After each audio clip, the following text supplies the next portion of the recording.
Di pertemuan mengenai akuntansi pemerintah 1, kali ini eh, pendapatan ya, akuntansi pendapatan belanja dan beban. Jadi di akuntansi pemerintah 1 ini pada pertemuan keempat kita akan membahas mengenai akuntansi pendapatan belanja dan beban. Langsung saja kita ke materi gitu ya. Setelah sebelumnya kita membahas mengenai laporan keuangan, termasuk di situ kalian sudah diajarkan bagaimana menyusun gitu ya, menyusun siklus gitu ya, secara mudah gitu ya, secara mudah alurnya sudah diberikan. Nah, sekarang kita akan membahas mengenai khusus pendapatan belanja dan beban gitu ya. Oke. Nah, ini yang kemarin kita sudah lalui di pertemuan 1 sampai 3. Sekarang di pertemuan keempat mengenai akuntansi pendapatan dan belanja dan beban.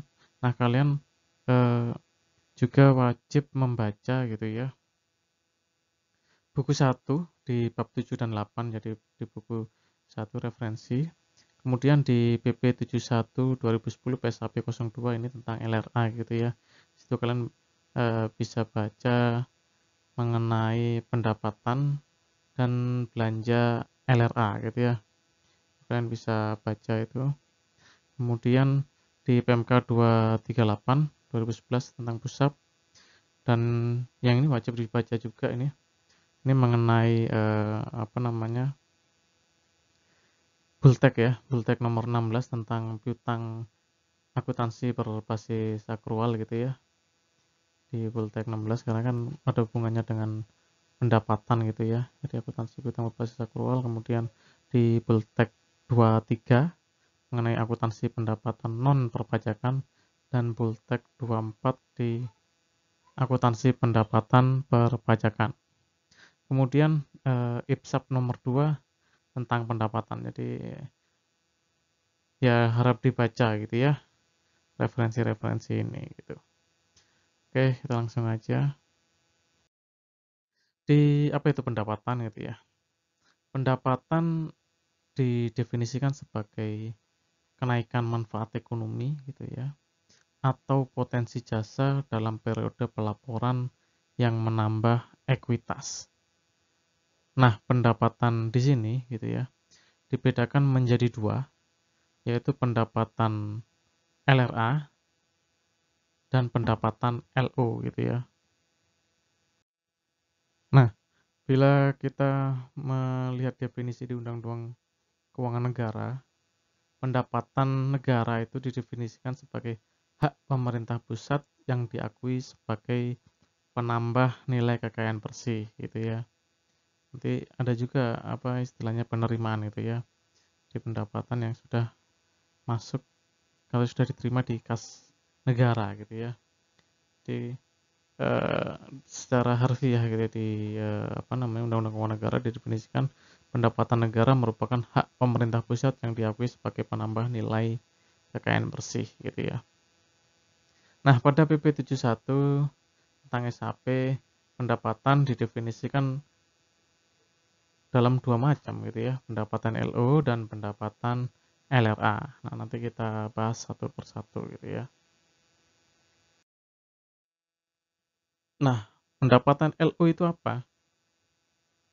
Pendapatan LO adalah hak pemerintah pusat atau daerah gitu ya, yang diakui sebagai penambah ekuitas dalam periode tahun anggaran yang bersangkutan dan tidak perlu dibayar kembali gitu ya. Jadi hak pemerintah yang diakui sebagai penambah nilai kekayaan bersih atau penambah ekuitas gitu ya, dalam periode tahun anggaran yang bersangkutan dan tidak perlu dibayar kembali. Sedangkan pendapatan LRA didefinisikan sebagai semua penerimaan rekening, ya semua penerimaan rekening kas umum negara atau daerah yang menambah saldo anggaran lebih dalam periode tahun anggaran yang bersangkutan, yang menjadi hak pemerintah dan tidak perlu dibayar kembali oleh pemerintah gitu ya. Jadi itu apa istilahnya gitu ya. Pendapatan ini gitu ya, kalau kita baca di IPSAS gitu ya, International Public Sector Accounting Standard, dibagi pendapatan tuh ke dalam dua kelompok gitu ya. Ada pendapatan dari transaksi pertukaran dan pendapatan dari transaksi non pertukaran gitu ya. Nanti dibagi lagi gitu ya. Nah, itu salah satunya. Ya, kita kan ngadopnya kan juga ke IPSAS ya, International Public Sector Accounting Standard. Nanti kalian bisa baca di full text gitu ya tentang apa itu eh, pendapatan menurut IPSAS gitu ya. Klasifikasi pendapatan gitu ya. Jadi kalau eh, di APBN gitu ya, pendapatan itu kan dibagi jadi pendapatan perpajakan, pendapatan non perpajakan dan hibah gitu ya. Atau pendapatan apa? Negara bukan pajak gitu ya. Sedangkan di APBD dibagi jadi pendapatan asli daerah gitu ya, pendapatan transfer dan lain-lain pendapatan asli daerah yang sah gitu. Nah, masing-masing jenis pendapatan itu ya, pada pemerintah pusat maupun pemerintah daerah memiliki karakteristik pengakuan dan pengukuran yang berbeda gitu ya. Nah, di sini gitu ya. Tadi kan pendapatan pemerintah Nah, pendapatan pemerintah diklasifikasikan menurut sumber atau jenis pendapatan gitu ya. Kalau kita ingatkan klasifikasi kan organisasi, fungsi, jenis ya ekonomi. Nah, klasifikasi menurut sumber pendapatan pemerintah pusat ya seperti tadi Pak bilang ada pendapatan pajakan, bukan pajak dan pendapatan hibah gitu ya. Kemudian yang di daerah gitu ya dikelompokkan asal jenisnya ada PAD, pendapatan transfer. Kalau dulu pendapatan transfer itu sebutannya pendapatan dana perimbangan gitu ya. Kemudian lain-lain pendapatan yang sah gitu ya. Lain-lain pendapatan daerah yang sah LLPDYS gitu ya. Nah, di pendapatan asli daerah nanti juga macam gitu ya. Ini mohon maaf ya. Nah, di pendapatan sorry, oke. Di pendapatan apa namanya? Asli daerah gitu ya. Itu kalau tadi kita merimain gitu ya. Itu macam-macam ada pajak daerah, retribusi daerah gitu ya. Nanti kita akan bahas lebih detail di pendapatan perpajakan menurut Bultek 24 gitu ya. Nanti di video yang terpisah gitu ya. Nah, di sini gitu ya di pengakuan atau pengukuran pendapatan gitu ya. Pengakuan atau pengukuran pendapatan. Itu terdapat dua basis pengakuan pendapatan gitu ya. Yaitu pengakuan pendapatan LO menggunakan basis akrual, sedangkan pengakuan pendapatan LLA berdasarkan basis kas gitu ya. Nah, pendapatan LO adalah hak pemerintah yang diakui sebagai penambah ekuitas atau kekayaan bersih gitu ya. Dalam periode tahun anggaran yang bersangkutan dan tidak perlu dibayar kembali. Hak pemerintah tersebut dapat diakui sebagai pendapatan LO apabila yang pertama telah timbul hak pemerintah untuk menagih atas suatu pendapatan atau telah terdapat suatu realisasi pendapatan yang ditandai dengan adanya aliran masuk sumber daya ekonomi gitu ya. Istilahnya kalau timbul hak pemerintah berarti secara harfiah kayak pendapatan negara pada undang-undang keuangan negara atau terdapat suatu realisasi pendapatan itu kayak mirip definisi dari penerimaan pada undang-undang keuangan negara gitu ya. Nah, contoh pengakuan pendapatan ini ya. Kan tadi disebutkan bahwa pendapatan itu telah timbul hak pemerintah gitu ya. Nah, contoh pengakuan pendapatan yaitu pendapatan yang sudah menjadi hak pemerintah, yaitu pada saat diterbitkannya surat ketetapan pajak oleh pejabat yang berwenang yang mempunyai kekuatan hukum mengikat dan harus dibayar oleh wajib pajak. Nah, di sini kalian harus mengetahui sistem pemungutan ya, perpajakan gitu ya. Itu official assessment atau dia self assessment gitu ya. Nah, eh, nah Surat ketetapan pajak itu biasanya diterbitkan secara office gitu ya. Kalau di pajak pusat itu hampir sama, pajak pusat dan pajak daerah itu, yang office itu PBB gitu ya. Jadi secara, apa namanya, kewenangan Fiskus dapat menetapkan, apa namanya, berapa jumlah tagihan pajak gitu ya, atau penetapan pajak secara jabatan ya. Ini bisa terjadi karena, apa namanya, surat ketetapan pajak kurang bayar gitu ya, atau lebih bayar gitu ya. Nah ini, apa namanya, surat ketetapan pajak yang dimaksud dalam hal ini gitu ya. Kalau kalian masih ingat itu kan, rata-rata pajak pusat, hampir semua pajak pusat adalah self assessment gitu ya. Maka surat ketetapan pajaknya nggak ada gitu ya. Dia akan ada bila terjadi misal kurang bayar gitu ya, atau lebih bayar gitu. Itu yang dimaksud dalam, apa namanya, pendapatan yang sudah menjadi hak pemerintah. Jadi ketika sudah keluar ketetapan surat ketetapan pajak gitu ya, maka, eee, itu wajib dibayar oleh wajib pajak gitu ya, namanya kekuatan hukum mengikat gitu ya. Entah itu nanti, si wajib pajak, mengajukan keberatan atau banding gitu ya, kan pokoknya, dia harus dibayar ya, baik itu menurut ketetapan ataupun menurut, perhitungan dia sendiri gitu ya, sambil melakukan apa, keberatan banding tadi. Nah yang kedua, contoh pengakuan pendapatan, pendapatan kas yang diterima dari biaya pengurusan dokumen. Ini kebetulan seperti SIM gitu ya, itu, PNBP gitu ya, STNK, surat tanda nomor kendaraan, kalau di pajak BPNKB itu ya, BPNKB atau, biaya balik nama kendaraan bermotor, kemudian pajak kendaraan bermotor gitu ya, itu juga pajak daerah itu, dilakukan secara office gitu ya. Nah, kemudian, pendapatan kas yang diterima dari pembayaran pajak penghasilan dan pembayaran bea masuk. Jadi pendapatan kas yang diterima dari pembayaran pajak gitu ya, penghasilan dan pembayaran bea masuk dan lain-lain. Kemudian pendapatan kas atas PNBP dari wajib bayar gitu ya. Di pendapatan kas ini maksudnya sudah diterima gitu ya, nggak melalui surat ketetapan gitu ya. Karena kalau pakai surat ketetapan ada kemungkinan tidak dibayar gitu ya. Gitu. Jadi, eh, ke- jadi langsung biasanya ketika sudah dikeluarkan 3 hari langsung di apa, pada hari itu langsung dibayarkan gitu ya. Oke, kemudian kalau untuk PNBP kan ada juga kalau kita misal ke imigrasi gitu ya, itu dikasih waktu limit 3 hari gitu ya. Nah, kita dikasih, apa, kode bayar, kita bayar gitu ya. Ketika kode bayar itu diterbitkan, itu belum termasuk ketetapan gitu ya. Jadi ketika dibayar, nah itu baru kita udah melakukan pengakuan gitu ya. Itu atas layanan.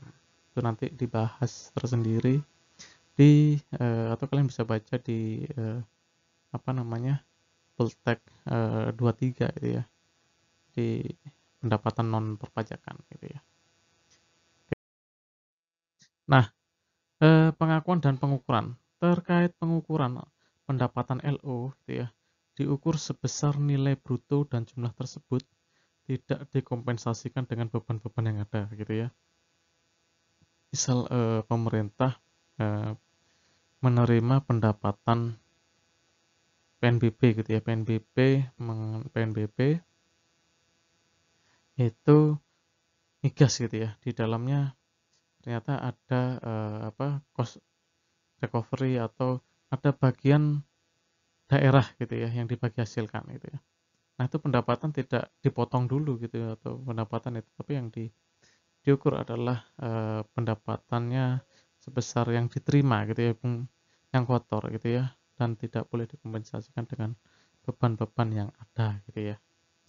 Nah untuk pendapatan perpajakan diukur dengan nilai nominal, yaitu nilai aliran masuk yang telah diterima oleh pemerintah gitu ya. Sedangkan untuk pendapatan hibah gitu ya, dalam bentuk kas dicatat sebesar nilai kas yang diterima, atau jika dalam bentuk barang dicatat sebesar nilai nominal barang. Jadi apapun jenis barangnya harus dicari berapa besarannya gitu ya. Kemudian pengakuan dan pengukuran untuk pendapatan LRA. Pada pendapatan LRA otomatis ya seperti pada harfiahnya, istilah harfiahnya. Jadi diakui saat kas diterima di Erkun atau daerah atau oleh entitas pelaporan gitu ya, oleh entitas pelaporan. Jadi istilahnya ketika dia diterima oleh entitas akuntansi itu belum dicatat gitu ya. Namun ketika sudah ditransferkan ke entitas pelaporan, nah itu baru dicatat di LRA gitu ya. Jadi misal dia diterima oleh bendahara, itu baru secara pendapatan LO diterima. Namun ketika disetorkan ke rekening kas umum daerah, ke rekening kas umum negara, maka pendapatan LRA itu diakuin gitu ya dan dicatat gitu ya. Nah, jika memperhatikan contoh pengakuan pendapatan LO yang telah dijelaskan sebelumnya, yang menjadi titik pengakuan pendapatan LRA adalah pendapatan yang melibatkan adanya aliran kas masuk ke rekening kas negara atau daerah, yaitu pendapatan kas yang diterima dari biaya pengurusan dokumen, tadi seperti SIM STNK, dan pendapatan kas yang diterima dari pembayaran pajak, penghasilan dan pembayaran biaya masuk dan lain, dan pendapatan kas atas PNBP dari wajib bayar. Jadi di sini yang tidak ada adalah apa? Ya, tadi ya, pendapatan yang disebabkan oleh diterbitkannya surat ketetapan pajak atau pendapatan yang ketika timbulnya hak pemerintah gitu ya. Jadi itu yang berbeda dari antara pendapatan LO gitu ya dengan pendapatan LRA gitu ya. Nah, sebagai catatan gitu ya. Di sini jurnal pencatatan pendapatan untuk menghasilkan laporan operasional dan neraca sebagai berikut. Ketika kita terima pendapatan maka kita nulis kas pada pendapatan gitu ya. Sesuai dengan saldo normalnya kan kas aset gitu ya. Di kiri gitu ya, kiri sisi debit bertambah maka sisi debit bertambah sisi kiri dan pendapatan kan ada di sisi kanan gitu ya, sisi kredit. Jadi pendapatannya bertambah kan, maka kas bertambah pendapatan bertambah gitu ya. Itu kalau diterima langsung tanpa adanya surat ketetapan. Tapi kalau adanya surat ketetapan itu kan biasanya kan kita piutang pada pendapatan gitu ya, piutang pada pendapatan. Nah, piutang pada pendapatan nanti baru ketika sudah diterima duitnya itu kita kas pada piutang gitu ya. Gitu. Nah, kemudian yang kedua adalah untuk menghasilkan LRA yang berbasis kas, dibuat jurnal pelaksanaan realisasi pelaksanaan anggaran berupa akun transitoris atau akun penyimbang pada pendapatan LRA. Nah, di sini terjadi bila LO gitu ya, jurnal finansialnya gitu ya, itu kas pada pendapatan LO gitu ya. Tapi kalau kas pada pendapatan LO atau kas pada piutang gitu ya. Maka kita baru mencatat itu. Dan yang kedua tadi ketika sudah dikirimkan dari dari entitas akuntansi ke entitas pelaporan gitu ya. Oke, lanjut ya. Ini sebagai contoh gitu ya. Bendahara penerimaan pemerintah menerima dan menyetorkan pendapatan pajak ke rekening kas negara atau daerah sebesar 2,5 juta. Jadi ketika dia nerima itu kas pada pendapatan LO gitu ya. 2,5 juta. Nah, di sini kan dia nerima kemudian menyetor. Nah, ini biasanya menerima dan menyetor itu ada perbedaan waktu gitu ya. Kalau di daerah itu 1 kali 24 jam, tapi kalau di pemerintah itu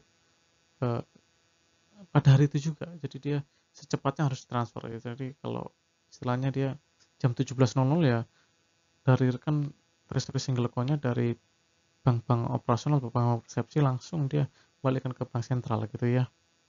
Jadi harus kosong gitu ya. Kayak gitu. Nah, ini ya dari nah, di sini kemudian bendara penerimaan pemerintah menerima dan menyetor tadi ya pendapatan pajak sebesar 2,5 juta. Oleh karena transaksi ini menyangkut akun-akun LRA, juga ditulis akun transitoris pada pendapatan LRA. Jadi ini ya, di sini ada titiknya kas pada pendapatan LO. Kemudian ini harusnya ketika kita ditugas pada pendapatan LO ditambah lagi misal RKUN pada kas, jadi kasnya kosong kan disetorkan gitu ya, atau RKUN atau RKUD ke kas. Nah, ketika itu baru kita mencatat akun transitoris pada pendapatan LRA gitu ya. Jadi jurnal sebelumnya itu ditambahkan apa istilahnya, jurnal gini nih, sorry, itu ditambahkan ya, ditambahkan tadi ditambahkan apa, RKUD gitu ya, RKUD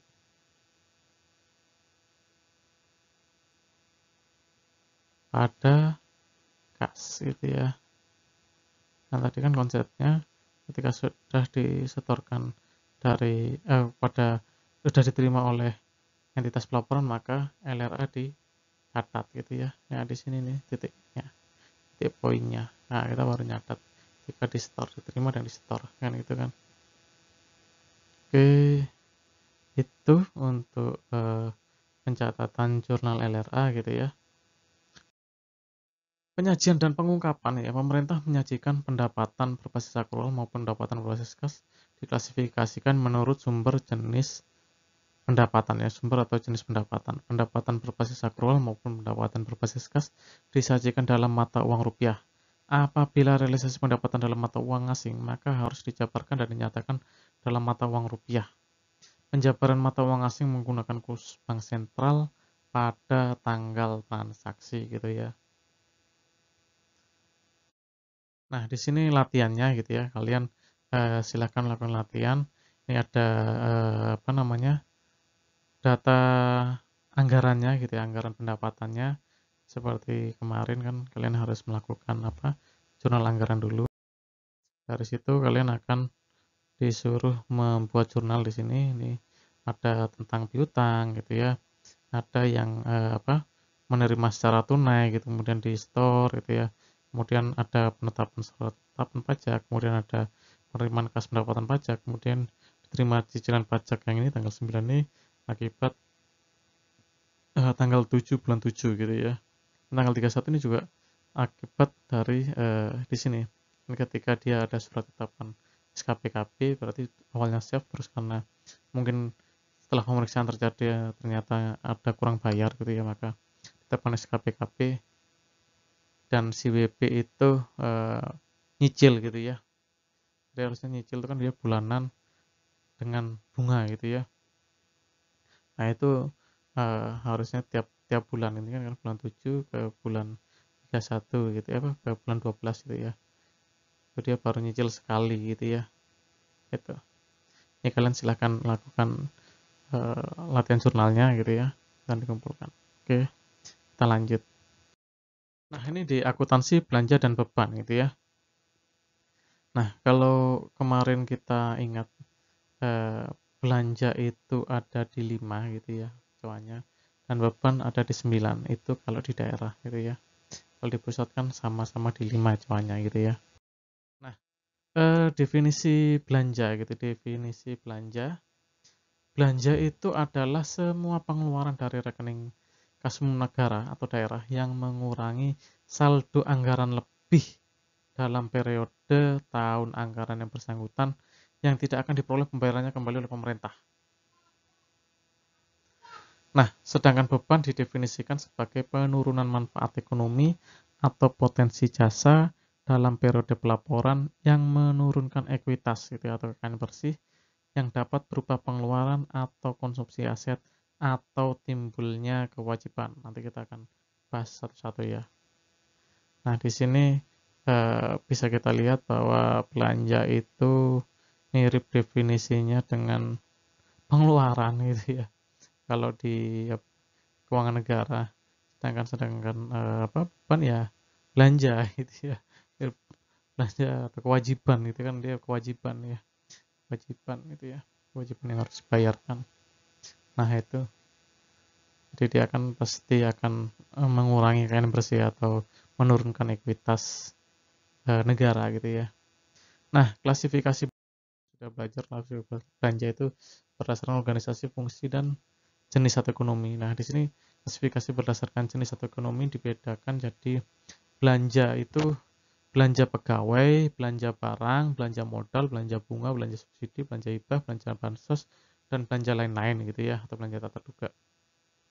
Nah, kemarin sudah kita bahas ya, kalian sudah tahu cowoknya.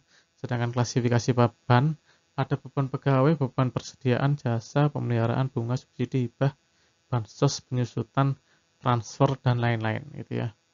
Jadi kalau belanja modal itu nggak ada lawannya, beban modal nggak ada. Pasti lawannya nanti di LO-nya pasangannya kan asetnya ya, misal peralatan gitu ya, mesin gitu ya, rumah, bangunan ya, tanah gitu ya. Gitu. Sedangkan beban transfer nggak ada urusan belanja transfer, adanya transfer gitu ya, kan beda mata anggaran ya, dia kan di 6 gitu ya, di 6. Kan kalau kemarin kan 6 itu transfer gitu ya, sedangkan kalau 7 itu apa namanya, pembiayaan itu ya. Jadi 6 transfer, 7 pembiayaan. Di beban transfer nggak ada belanja transfer gitu ya, adanya transfer gitu ya. Ini kan biasanya kalau di Satker itu yang ada ya belanja pegawai, barang, modal gitu ya, sama bansos. Dengan 4 lainnya kan nggak ada gitu ya. Oke, pengakuan dan pengukuran belanja. Nah, belanja gitu ya, namanya belanja berbasis kas gitu ya, belanja berbasis kas. Nah, belanja ini diakui berdasarkan terjadinya pengeluaran dari akun atau entitas pelaporan gitu ya. Jadi ketika keluar dari entitas pelaporan, maka dicatat sebagai belanja gitu ya. Kan kalian udah tahu nih mana entitas akuntansi, mana entitas pelaporan gitu ya. Ketika dia keluar dari entitas pelaporan, maka eh, terjadinya terjadinya pengeluaran itu kita catat sebagai belanja. Nah, khusus pengeluaran melalui bendara pengeluaran gitu ya. Pengakuannya terjadi saat pertanggungjawaban atas pengeluaran tersebut disahkan oleh unit yang mempunyai fungsi perbendaraan gitu ya. Jadi kalau kalian mengingat dulu istilahnya sistem uang persediaan gitu ya. Ketika bendara pengeluaran dia mengeluarkan duit itu buat bayar gitu ya, buat bayar beli barang, beli eh, apa laptop gitu ya, yang bisa dibayar secara tunai gitu melalui menggunakan uang persediaan gitu ya, yang nominalnya di bawah 50 juta per satu rekanan gitu ya, maksimal 50 juta per satu rekanan, itu baru dicatat sebagai belanjanya itu ketika eh, disahkan atau di refill gitu ya, bisa di refill si uang persediaan itu ketika uang persediaan itu dipertanggungjawabkan gitu ya. Ketika pertanggungjawabannya diterima oleh entitas pelaporan itu ya, bukan entitas pelaporan, oleh unit yang mempunyai fungsi perbendaraan, maka akan disahkan gitu ya, maka akan disahkan dan dicatat sebagai belanja pada LFA. Jadi sebelum itu maka titik poinnya belanja itu tidak dicatat, namun diakui sebagai misal beban gitu ya, bisa itu, tapi balik lagi tergantung kepada kaba yang ada ya, sistem dan kaba yang ada, karena berapa pemerintah pusat juga berbeda-beda gitu ya, berubah di pemerintah daerah berbeda-beda, ada saat saat dia belanja dicatat sebagai beban, ketika ketika nanti dipertanggungjawabkan maka LRA-nya baru diberikan dicatat gitu ya. Ada juga yang ketika belanja ya nggak nyatet apa-apa, ketika dipertanggungjawabkan baru menyatat beban dan belanja gitu ya. Oke. Kemudian belanja berbasis kas diukur berdasarkan nilai nominal yang dikeluarkan dan tercantum dalam dokumen sumber pengeluaran yang sah untuk pengeluaran dari kas negara atau pengesahan oleh bendahara umum pemerintah dan diukur berdasarkan asas bruto gitu ya. Jadi diukur senilai asas bruto gitu ya. Jadi misal nilainya 50 juta, di situ ada pajaknya gitu ya. Yang ditulis 50 juta itu belanjanya ya. Pajak-pajak ya itu nggak dikurangkan gitu ya, full itu ya 50 juta gitu ya. Nah, pengakuan dan pengukuran beban gitu ya. Beban berbasis akrual diakui pada saat terjadinya penurunan manfaat ekonomi atau potensi jasa, terjadinya konsumsi aset dan timbulnya kewajiban gitu ya. Di sini ada 3 poin ya, penurunan manfaat ekonomi atau potensi jasa, terjadinya konsumsi aset dan timbulnya kewajiban. Nah, kita bahas satu-satu nih. Penurunan manfaat ekonomi atau potensi jasa terjadi saat adanya penurunan nilai aset sehubungan dengan penggunaan aset bersangkutan atau berlalunya waktu gitu ya. Itu saat penurunan nilai aset gitu ya, penurunan manfaat ekonomi gitu ya, penurunan aset. Contoh penyusutan aset tetap, kalau aset tetap penyusutan, kalau aset tidak berwujud amortisasi dan penyisian piutang gitu ya. Karena kan piutang itu harus kita sisihkan sebagai tidak tertagih gitu ya, tiap tahun gitu ya, dan kita akan mengkategorikan apakah dia lancar sampai dengan dia macet gitu ya. Itu makanya terjadi tadi beban terjadi karena penurunan manfaat ekonomi atau potensi jasa. Yang kedua tadi ya, terjadinya konsumsi aset terjadi saat pengeluaran kas kepada pihak lain yang tidak didahului timbulnya kewajiban gitu ya. Kemudian terjadi konsumsi atau pemakaian aset non kas dalam rangka kegiatan operasional pemerintah gitu ya. Di saat pengeluaran kas kepada pihak lain gitu ya, yang tidak didahului timbulnya kewajiban dan atau terjadi konsumsi pemakaian aset gitu ya. Kemudian ini ya contohnya ya. Pengeluaran kas untuk pembayaran gaji pegawai gitu ya. Kemudian pengeluaran kas untuk pembayaran biaya perjadin, pengeluaran kas untuk pembayaran hibah, pengeluaran kas untuk pembayaran subsidi, konsumsi pemakaian aset berupa persediaan ATK gitu ya. Untuk kegiatan operasional pemerintah, jadi ada konsumsi aset di situ. Nah, kemudian yang ketiga adalah timbulnya kewajiban. Nah, kalau timbulnya kewajiban ini kan terjadi pada saat peralihan hak dari pihak lain kepada pemerintah tanpa diikuti keluarnya kas dari kas umum negara atau daerah gitu ya. Jadi di sini bisa terjadi terjadinya pada saat peralihan hak dari pihak lain kepada pemerintah tanpa diikuti keluarnya kas dari kas umum negara. Contohnya, diterimanya tagihan rekening telepon, diterimanya tagihan rekening listrik. Itu timbulnya kewajiban. Atau juga misal ketika si penyedia menyelesaikan kegiatannya gitu ya, maka dia menagih nih ada BAST gitu ya, sudah terima barangnya kita, itu berarti kita sudah menyatat tagihan, adanya tagihan ya, maka kita harus bayar gitu ya, kan atas prestasi penyedia gitu ya, maka timbullah kewajiban. Nah, pengukuran beban berbasis akrual diukur pada nilai nominal berdasarkan dokumen sumber. Contohnya BAST, daftar gaji, SP2D, dan lain-lain gitu ya. Nah, pencatatan ya, jurnal pencatatan beban untuk menghasilkan laporan operasional dan neraca itu beban pada kas gitu ya, atau timbul beban karena terjadinya utang gitu ya. Misal tadi ada BST, maka kita nyatat bebannya pada utang gitu ya. Baru nanti ketika dibayar eh, apa utang kas pada utang itu ya. Jadi utangnya berkurang gitu ya. Pas pada utang pada kas gitu ya. Utangnya berkurang, kasnya juga berkurang gitu ya. Gitu. Lalu untuk menghasilkan LRA yang berbasis kas, dibuat jurnal realisasi pelaksanaan anggaran belanja pada akun transitoris atau penyimbang ya. Perlu diingat bahwa belanja itu baru dicatat ketika sudah disahkan oleh belanja LRA ya, oleh entitas yang punya tugas unit perbendaharaan gitu ya. Nah, ini contoh satu. Misal bendahara pengeluaran membayar gaji dan tunjangan pegawai sebesar 12 juta. Atas transaksi itu, jurnal finansialnya akan mencatat beban gaji tunjangan pada kas gitu ya.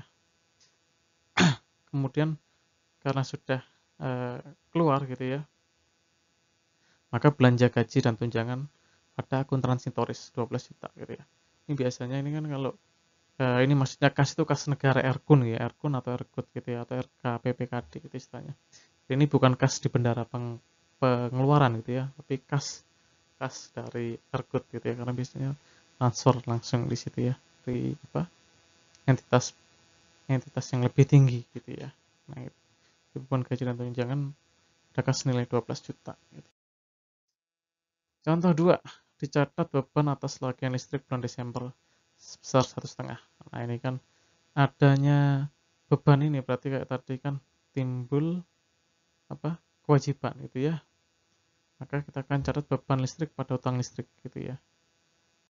Eh, oke. Sedangkan pada Sedangkan pada eh, LRA-nya dia tidak dicatat karena dalam akun ini gitu ya, belanja ya, belum melibatkan kas sehingga tidak perlu dibuat jurnal realisasi pelaksanaan anggaran.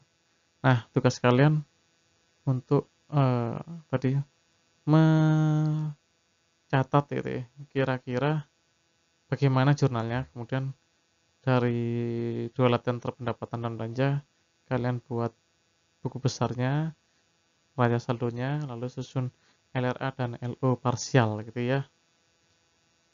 Oke, selamat mengerjakan. Kita akan diskusi ya, bila ada yang masih perlu ditanyakan. Terima kasih.